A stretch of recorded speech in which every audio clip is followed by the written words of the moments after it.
Everyone, it's Lindsey Baker with the Action Hour. Today I am here with Duncan McNair of STAE, Save the Asian Elephant. And Duncan is here with some new news about a bill that they are trying to get through Parliament, and it has enormous public support, which is the good news.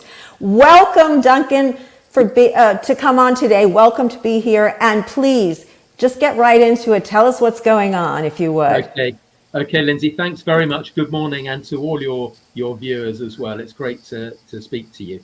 So, Save the Asian Elephant stands for the preservation and protection of this majestic species, now so highly endangered by the acts of man, particularly largely by brutal tourism generated not only in the UK market, but in the US and I'm afraid across the world, where elephants are so brutalized and broken, babies as well, beaten up, stabbed, legs smashed, everything you can imagine and more, to break their spirits for easy use in tourism. Some of those images you just saw, some of them are in the States. There's one in Nongnuch, a terrible place. I recently interviewed a young woman whose sister was killed there in front of her by an elephant, brutalized in front of her. So STAE has been standing for new law in the UK to start with, to ban in the UK the advertising of venues abroad where Asian elephants and their babies are beaten up and stabbed in this way for easy use in tourism. There's a terrible training photo in the USA. And we've made great headway. We've always based this on having huge public support. And that starts with awareness, of course, because the travel industry has kept a cloak over this for decades. And we started STAE 7 years ago to show the world what was really happening, the horrors for these wondrous species and the dangers for humans around them when the elephants are abused in this way. And we've generated huge support. We have a draft bill of parliament. We presented it to government at their request. Government promised last year, Boris Johnson's government, that there would be new law. And in my dozens of discussions with my team, with the Prime Minister's officials, they actually promised a new law to ban brutal advertising for all abused species in tourism abroad. And that includes the big cats, apes, bears, dolphins, equines, and so on. Most of them are deadly endangered species. Tragically, last month, the promises of the government crashed and fell and were not honoured. They did not appear in the Queen's speech, despite all the promises. We've intensified our pressure, and government is again promising, but will it deliver? It's got a bad record on a lot of these promises. So we have urged all the opposition parties, the Labour Party, Liberal Democrat, Green, the Welsh National Party, the Scottish National Party, and the Irish parties, all to support us, and all are supporting us in our push against government to get this law in. Indeed, most of the Conservative government's own members of Parliament support what we're trying to do, the majority, but it takes the cabinet to do this. And you know, I mean, we of course suppose that we live in a representative democracy in the UK, as you do in the US, but it sometimes has some very odd consequences.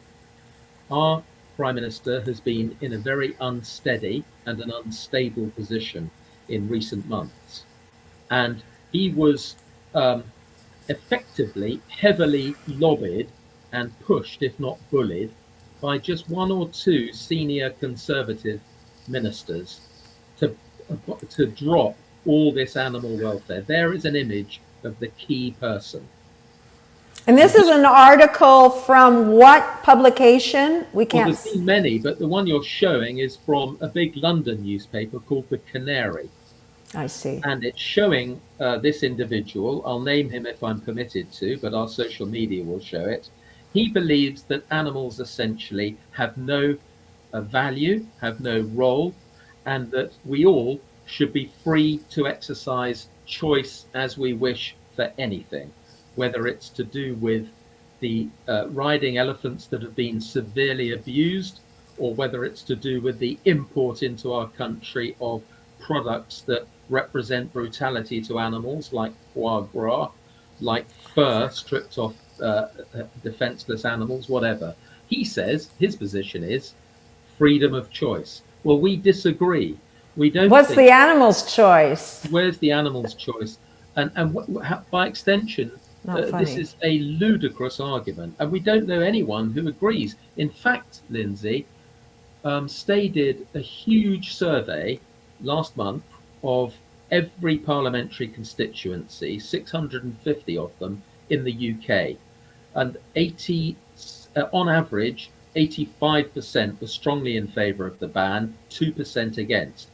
In that that member of parliament I told you about, his constituency, 87% of voters strongly support our ban, only 2% oppose it.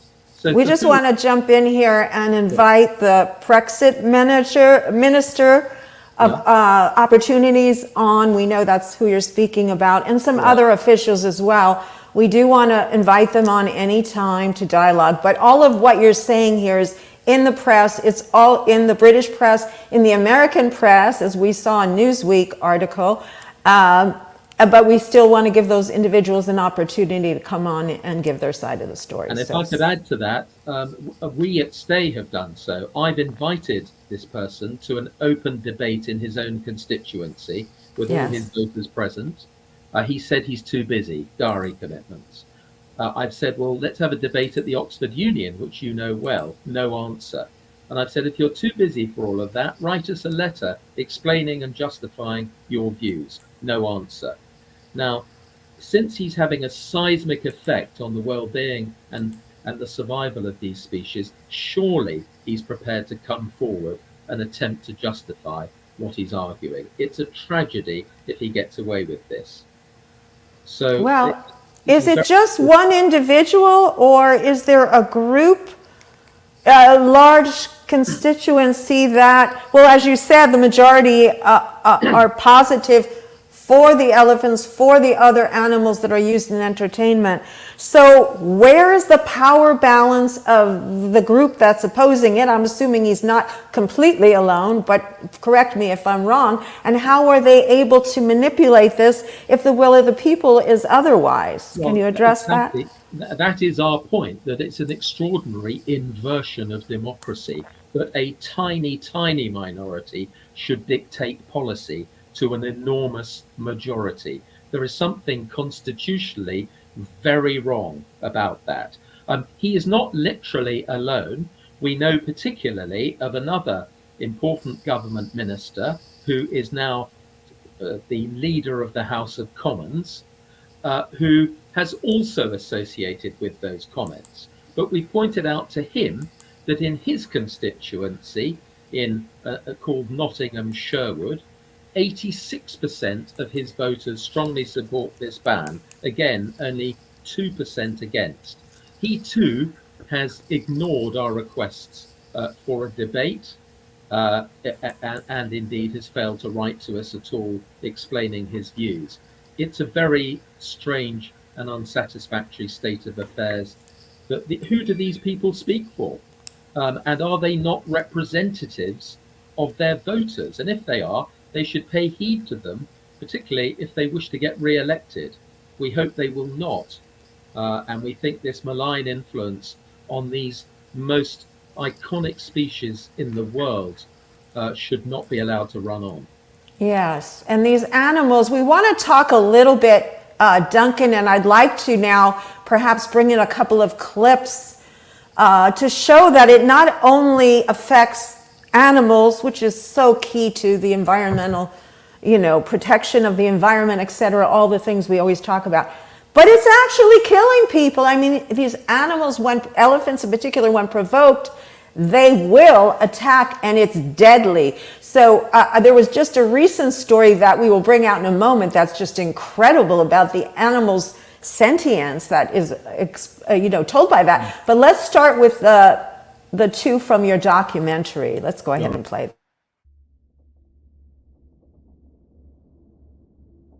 Every year, Thousands of people visit Nongnuch Village Park for elephant displays.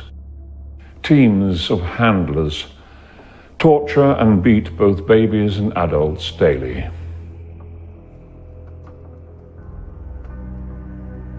So its tusk went into me. Yeah. Its right tusk, the trunk threw Andrea back onto the concrete. Yeah. It then pulled its head back in and then repeatedly attacked. We got to the hospital, we think roughly around 4 p.m. And she died on the operating table around 8:30 that night. That's good.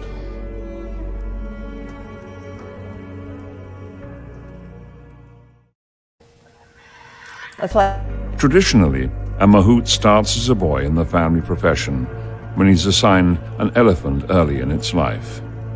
They remain bonded together throughout their lives. In recent decades, both extreme commercial exploitation of Asian elephants and a new breed of brutal mahouts has emerged. They are responsible for Pajan, designed to dominate young elephants snatched brutally from the wild, often killing the mother who tries to protect it. It became very aggressive. Its head came down. We were sat roughly the same height as this. Yeah. And the elephant is, as it were, there. Yeah, and then its head came down and it was a straight attack. So its tusk went into me. Yeah. Its right tusk, the trunk threw Andrea back onto the concrete. Yeah.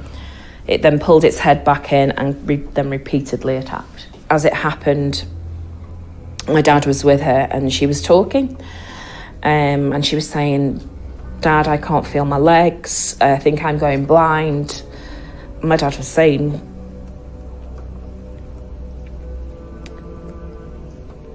"It'll be okay." We got to the hospital, we think roughly around 4 p.m. And she died on the operating table around 8:30 that night. What do you say to the government, the UK government minister dealing with this issue, who has told STAE that tourists should just assess such places for themselves and report back to their travel agent after returning home? Andrea didn't get to come home. She came home in a coffin. Elephant riding topped a recent poll as the cruelest of all tourism practices. A letter to your MP can be downloaded at www.stae.org. Thank you for helping us save the Asian elephants. Wow, every time I see that, I'm re-traumatized. That is, so sad. The human sadness, tragedy, and the terrible, terrible torture. Yeah. Senseless. Senseless. Well, Asian elephants are wild animals, and the travel industry choose to forget that when they shove these mighty creatures straight in front of their paying customers. And we at STAE have researched and found nearly 1,000 people who have been killed, in fact 750 I think, in brutal elephant attacks when the elephants are abused, and nearly 1,000 catastrophic injuries, head injuries, broken spines, you name it, all because of abuse of elephants who are not properly managed. They are highly dangerous when they're provoked. And so not only is this brutal, intensive tourism and riding and tricks, games, selfies terrible for the elephants, but it is deadly dangerous for humans. That is the first of several ways in which elephants are so dangerous in this type of close encounter tourism. Let's look at another. This is a story in Newsweek. And if you would tell this story, this is really incredible. Yes, this is extraordinary. This is about a woman who was attacked by a large elephant whilst she was supposedly just washing clothes in a river or in a pond near to her home. The elephant attacked, trampled, and killed her. And then at her funeral, several days later, it said that the elephant reappeared and threw the corpse around and trampled it and then My God. disappeared again. Extraordinary. Sound facts are often difficult to gather, reliable facts, and we have no evidence that the woman or someone around her was not abusing the elephant, because it's extremely rare, almost unheard of, for an elephant who's not provoked to attack. But the fact that it came back out of nowhere to the funeral and attacked the party that it had previously killed, and we suspect there was some abuse in the first place, Yeah. is testament to the extraordinary knowing and cognitive awareness of elephants. They are highly complex creatures. They are in many Indeed. ways very gentle, and they have great empathy for other species who they rush to save very often. And it's a tragedy because it shines a light on the horrors psychologically that they will endure, as well as physically, when they're brutally taken from the wild, beaten up, stabbed, and then tortured really for the rest of their lives in service of tourism profits. Here's an image of Pajan, the breaking of the spirits. None of this is ancient tradition. It's all new. It's in the last 60 years or so to supply endless elephants from the wild for a burgeoning market since the inception of package holidays in the 1960s. It's nothing to do with Hinduism or faith or traditional culture. That's all nonsense. And it's perpetrated by those trying to make big money out of the brutality of elephants for rides, tricks, games, and the rest.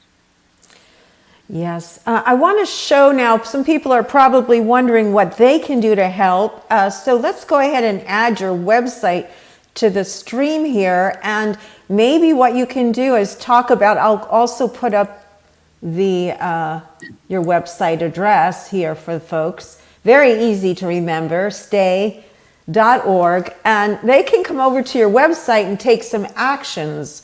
Sure. Can you talk a little bit through? And I'm on the website right now. You can guide me around if you want me to open a couple of. Very much. Well, Yeah. all the information is there, as you say, Lindsay, on the website. I'll just say a few things. Anyone who can help us, we are so grateful. This is a crucial time for this species.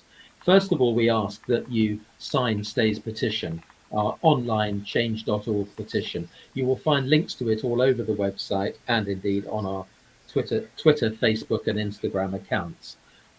Sign and share, please. Secondly, please write to your own lawmakers, whichever country you're in, to your policymakers and legislators. Tell them about the horrors. There are specimen letters that we've created particularly for UK politicians, but we will happily develop some for the US and other countries. But it's important that they understand what is happening in the name of tourism profits to these precious creatures. So writing to engage with politicians is really important. And the more, in a representative democracy, the more letters they get like that, cut and paste emails is fine, the better. Thirdly, spread the word with everyone, with your friends and family. Introduce STAE to new audiences, and most importantly, to journalists and to commissioning editors, if you know them, to the media, to the press media, to audio-visual media is really important. Another thing, challenge your on or offline holiday providers, or indeed if you're not going on a holiday, challenge them. Do they allow direct contact elephant holidays where people can swarm all over elephants? Because if they do, those elephants have been brutalized. They will not permit these activities like riding and so on unless they've been brutalized into submission. And so the other thing is, please tell us of audiences that we can speak to. I'm planning a trip to the States, certainly in the next 12 months, probably earlier, where I want to speak to all sorts of people and address audiences. I've done 300 speeches in the last 8 years to the European Parliament, to the Westminster Parliament, to huge university groups and veterinary groups and so on. The more the better. Students and so on. And finally, Yes, and I want to just say, I'm sorry. Oh, sorry. Go ahead. Finish your last I was thing. just going to say, volunteer for STAE. Contact us at savetheasianelephants@stae.org by email, and we will be delighted to hear from you. Everyone has their contribution to make.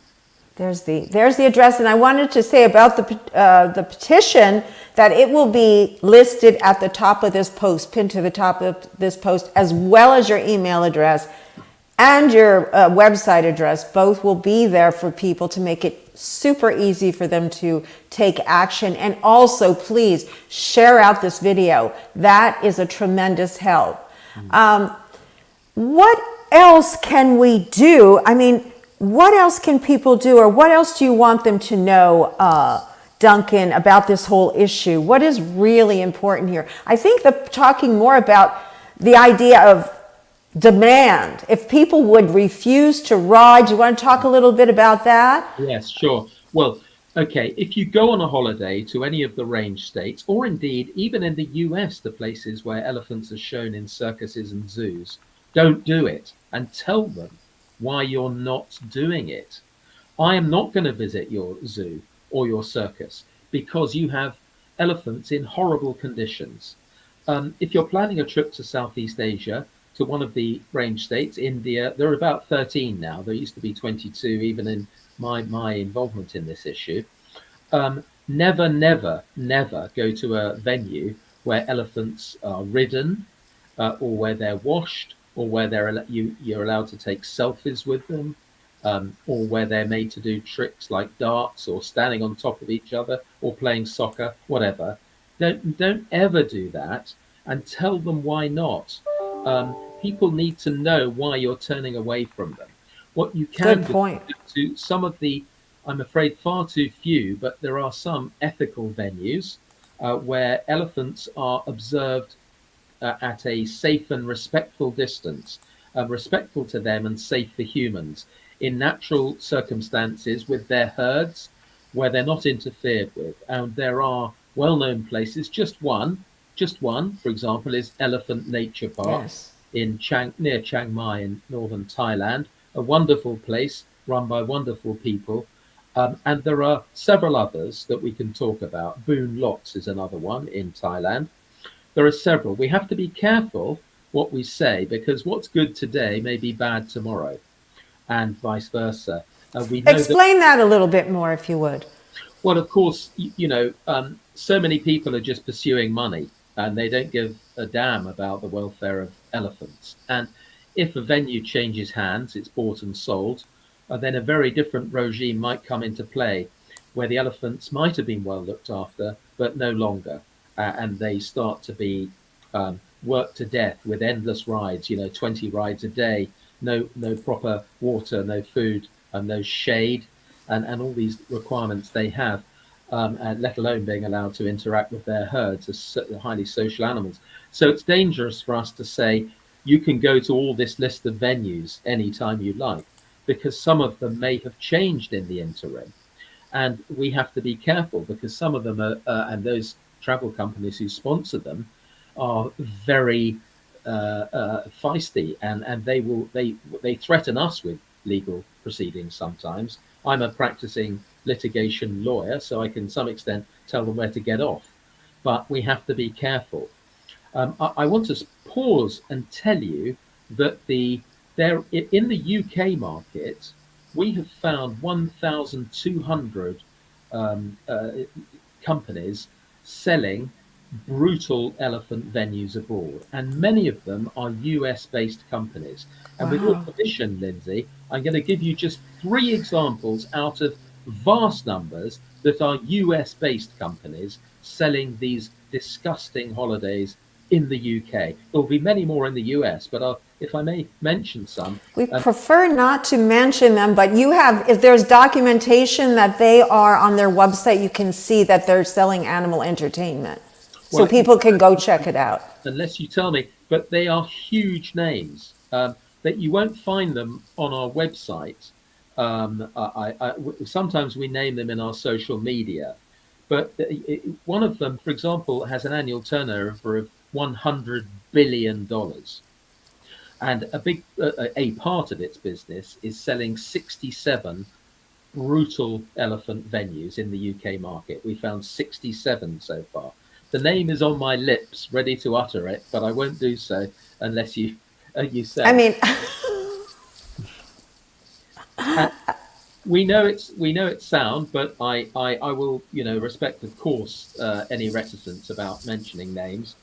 Um, I'm looking at a list right now, and it's shocking and it's huge. How they can carry. The only So reason they're making this, that they're carrying on, is because the glare of publicity and of revulsion has not been shone upon them. how can people avoid these places? Well, How can they avoid it? Well, as I said earlier, one thing to do when you're booking a holiday, if it's an elephant-related holiday or if it's in Southeast Asia, is to say, do you offer on your elephant holidays riding, for example?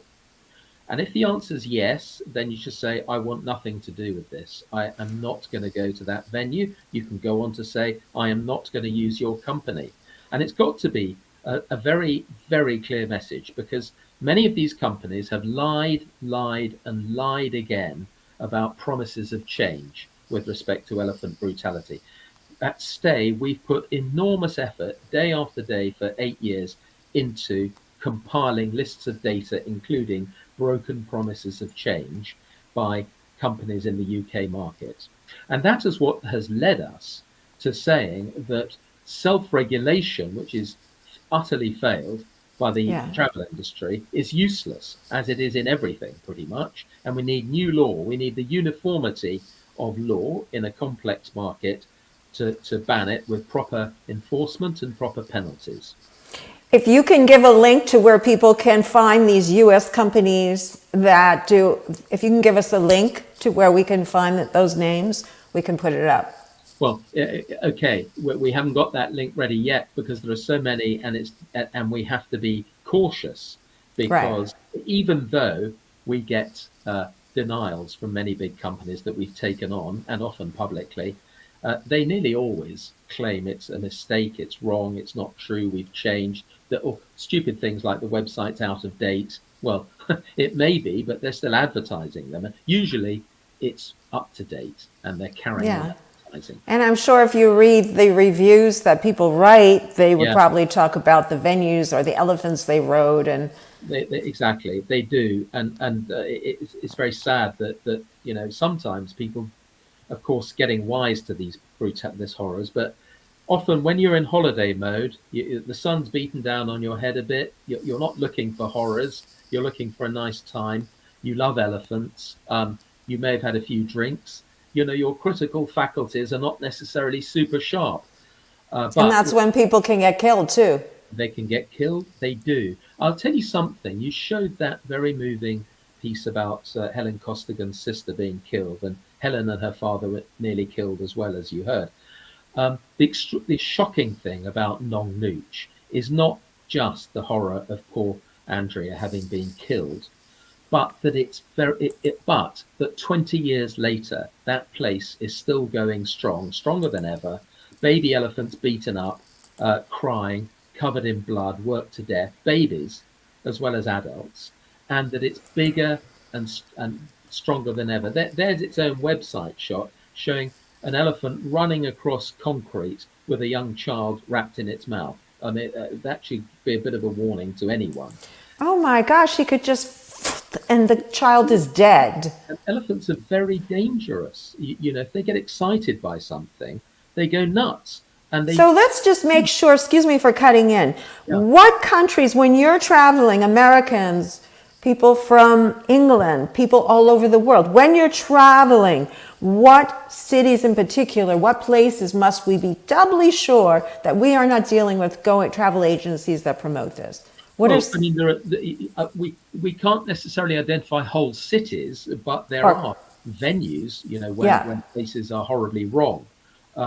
There are, first of all, there's the 13 range states. That means countries in the world where there are still natural elephants indigenous to the country.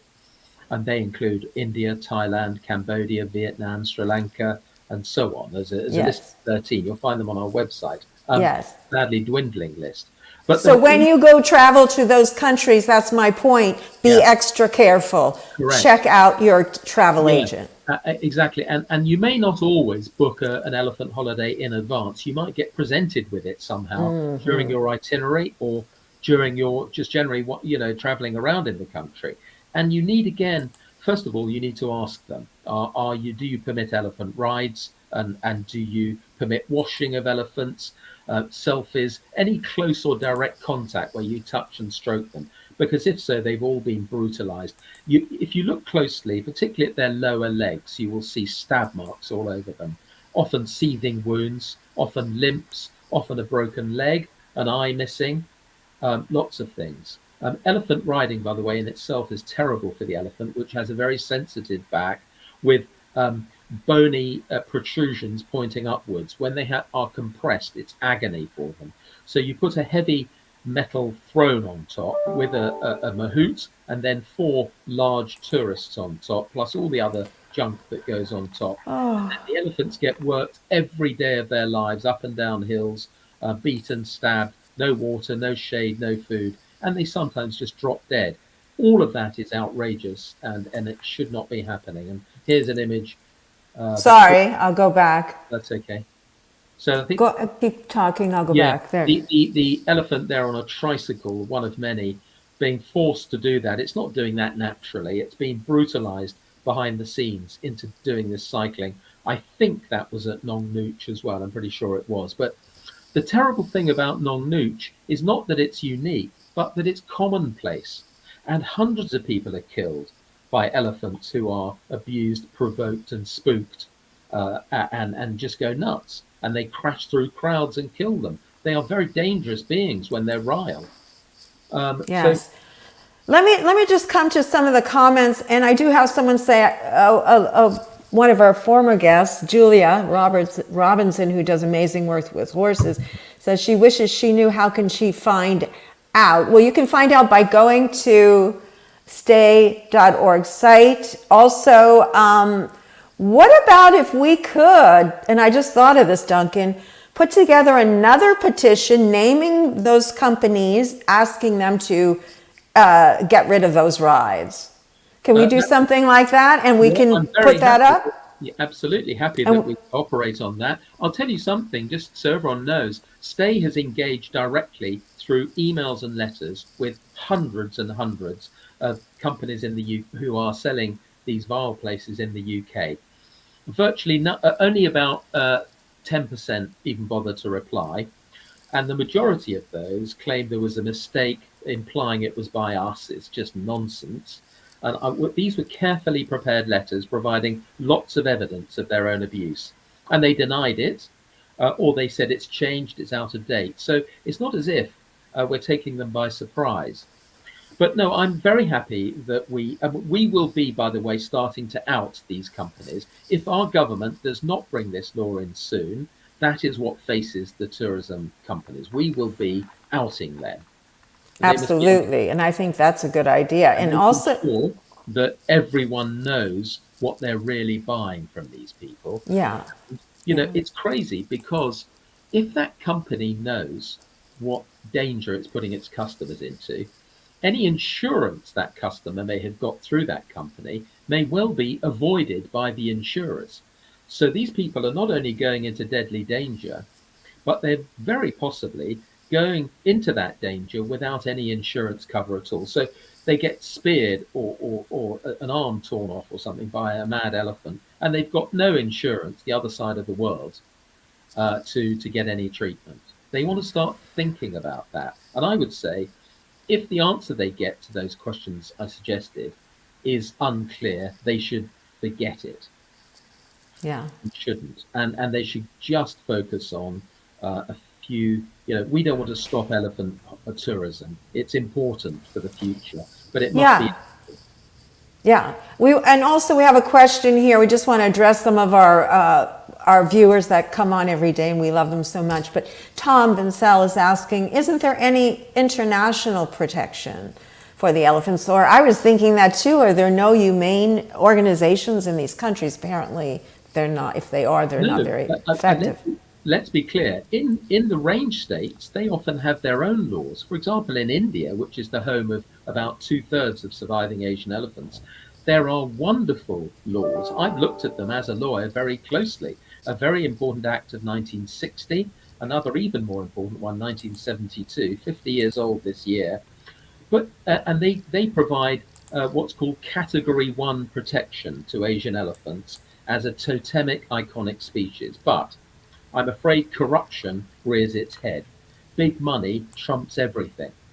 And people look the other way as elephants are illegally poached from the wild in India. And the authorities often look the other way. And it's so sorry to say that these horrors to elephants in temples, in big facilities, are often actually sponsored by politicians and businessmen. They make big money out of it. So the answer is a lot of these countries do have laws to prevent this. Certainly in the UK, the abuse to elephants that happens there would be profoundly unlawful here, and I think in most states of the Union in the US as well. But there's tons of laws. People think there are no laws to protect elephants in these countries. In most of them, there are, but they're all routinely ignored through corruption, backhanders, all that stuff goes on. And if, for example, in temples, which people rather assume are run by holy people who are animal loving, well, certainly those religions are very good. Hinduism, Buddhism, Jainism, Sikhism, and so on. These are all very animal loving religions. Their true philosophy is gentle and loving to animals and all of God's creation. But the modern manifestation of these temples is very, very different. I've seen the most terrible elephant abuse in supposedly Hindu temples in India. Truly, truly awful, where they engage in illegal poaching of baby elephants. The mother's killed who tries to protect them. They're taken in, they're chained down or with wires. They're not moved for decades. They're beaten and stabbed. I've seen it all happen, taken loads of photos. And it's all for money and prestige. It's an utter tragedy. Many Hindus don't realize the horrors when they send money to those temples, which are run. These boards are run by businessmen and politicians who are in it for money and for personal vanity, in the main. And we have nothing against Hinduism. I personally think it's a rather wonderful, wonderful faith belief system, and the others I've mentioned. But this is a terrible modern abuse of it. Yes, apparently there's quite a bit of abuse going on, and it's a tragic situation. And the more people can help get this word out, share out this video, go to STAE, take action, follow the links, all of the things we've been speaking about, you can make a difference. And certainly people are starting to speak out, but we need to bring that momentum forward. And we have to keep this going because there is opposition, as you say, to this, and apparently they are right now in control, but we want this to change as soon as possible. Duncan, we're just about out of time. I want to give you the floor here for a few moments to just anything you feel that you need to sum up with or tell us that we haven't talked about. Well, thank you very much. The future of these precious creatures is in your hands and ours. There is so much that can and must be done. Above everything, spread the word. Ask people to speak to STAE. Look at our website, our social media. Social media is almost the most important thing, the greatest hope for these endangered species led by the Asian elephants. It is so crucial. I've explained that you can sign our petition and contact us, contact journalists to tell the story, and the media in any particular, challenge travel agents. And when you're in these countries, be very, very aware. Don't go anywhere near anywhere that allows elephant riding. What STAE is doing, we're moving into another phase. We're intensively agitating with every member of parliament in the UK at the moment. We are getting parliamentary questions answered, coming in thick and fast to government from all the parties. We will be exerting that harder. And if government fails to bring in this law, and we don't know how long this government will last and what it will do, but if it does, then we will be intensifying our engagement with hundreds of these abusive travel companies. And if they fail to answer the evidence properly, we will be putting their names out there. I'll make very sure that Lindsey and her colleagues get to hear these names. Sadly, many will be US-based companies, very big, well-known household names who are still making money out of profiting from torture to elephants. It's hard to say it, but it's true. You must do all these things. We are so grateful if you do. And you will be welcomed into our midst if you contact us at savetheasianelephants@STAE.org. Thank you. Absolutely. I do want to just give a shout out to Wildlife SOS, which is a sanctuary for elephants and other animals, and also Elephant Nature Park that we mentioned before. And these sanctuaries are needed when these elephants get retired. They need a place to go, and these wonderful organizations do that. So everyone, please take steps now. We said again, STAE.org. I'm going to also, at the top of this post, list all your social media links for the folks. And I think we'll follow the story. Keep us posted. We want to hear what's going on, and we want to call everyone who's accountable here. We want the word to get out. So please keep us informed, Duncan. And thank you for being on today. Thank you very much. Thank you to everyone for listening. Thank you. Bye-bye. Goodbye.